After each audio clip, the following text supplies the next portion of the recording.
কিন্তু দরজা ছিল না। ঘরের জায়গায় কেবল একটা অন্ধকার গহ্বর। ভেতর থেকে শোনা গেল ফিস ফিস শব্দ। আরেকজন আসছে, ওকে আমার গল্পটা বলা বাকি। পুরোহিত মন্ত্রপাঠ শুরু করতে গহ্বর কেঁপে উঠল, যেন ভেতরে হাজার আত্মা ছটফট করছে।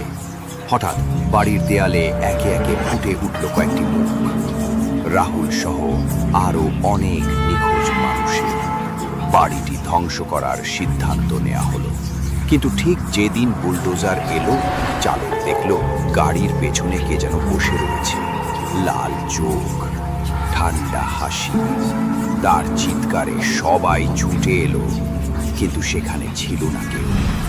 শুধু মাটিতে লেখা ছিল, আমার গল্প এখনো শেষ হয়নি।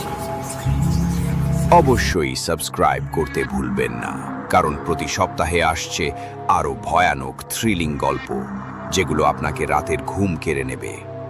ভয় পেতে প্রস্তুত? তাহলে লাইক, শেয়ার আর সাবস্ক্রাইব করে রাখুন, যাতে কোনো ভূতের গল্প মিস না হয়।